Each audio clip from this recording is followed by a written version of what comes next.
So you've scrimped and you've saved and you have just eaten ramen for the past 3 months just to afford your brand new GPU, whether it be a 1080, a 1080 Ti, even a 1070. And you go home, you finally hook it up to your monitor, and it displays at 1080p 60 hertz. Wait, what?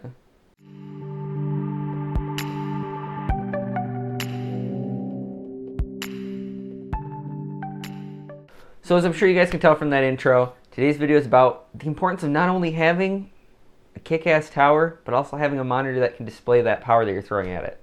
So why am I making this video? Well, a lot of people, when they're doing their builds, me included when I did my first build, they forget that the monitor is just as important as the hardware that goes into the tower. Why is that though? Because the monitor is going to display what you're putting into it. And if you're pushing 200 frames per second and your monitor is only a 60 hertz monitor, all those frames, gone. It's wasted. And I'm not saying you need to go out and buy the new Acer Predator X27, which is a $2,000 monitor. What I'm saying is that if it's your first build, kind of budget for a monitor. Monitors are something that, especially if you go higher end, most of the time it's going to be around for quite a few builds.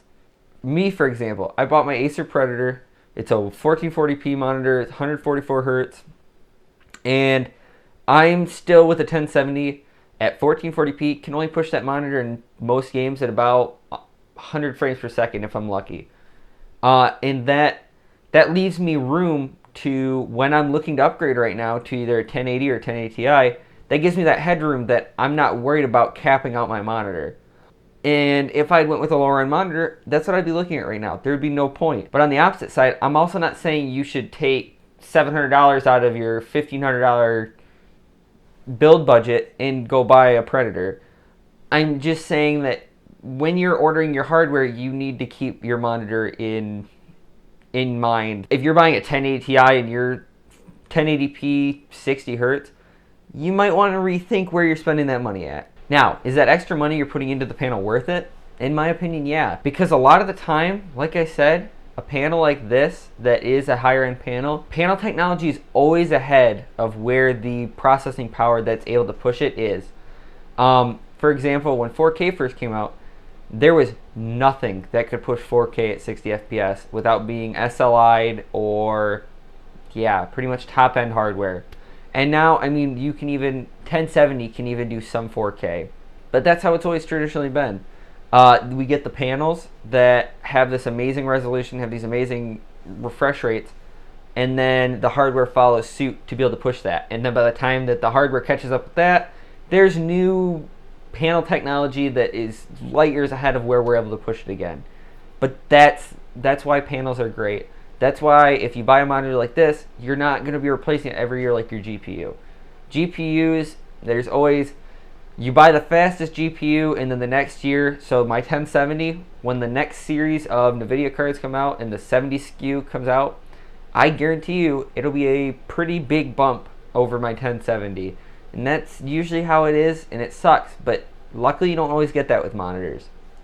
Now, I am not saying you need to go out and drop $2,000 on the new Acer Predator X27. It's a beautiful monitor though. What I am saying is just budget.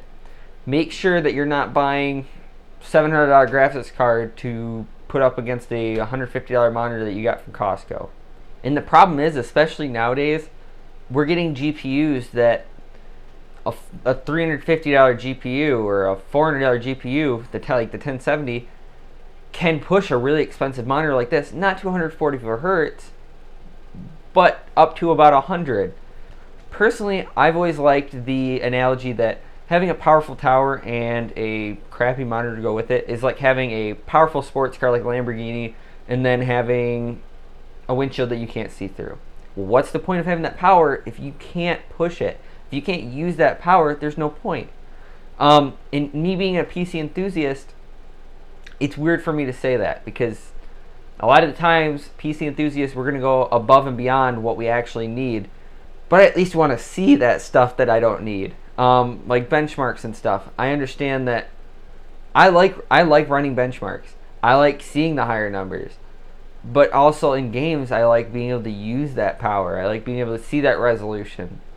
And with lower end monitors, you don't quite get that. So this has just been a quick video, guys. Sorry if I've gotten kind of rambly.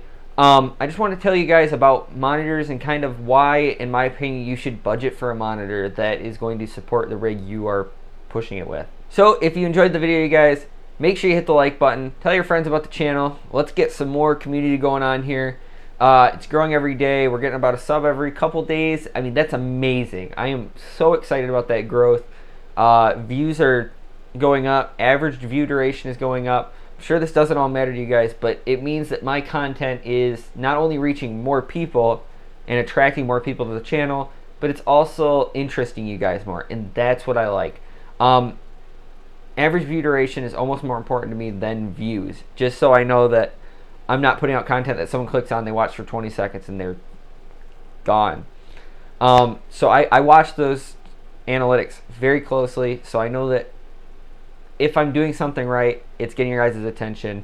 You guys are liking the videos. On that note, if you guys liked the video, leave a like. If you guys disliked it, leave it a dislike. Let me know why you guys disliked it, or let me know why you liked it if you want.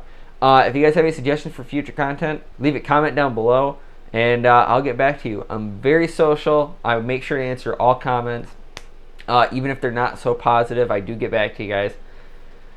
Twitter and Instagram down there in the description.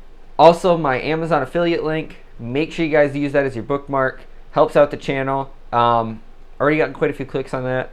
Other than that, guys, that's about all I have. So, thanks for watching, and I'll see you guys in the next one.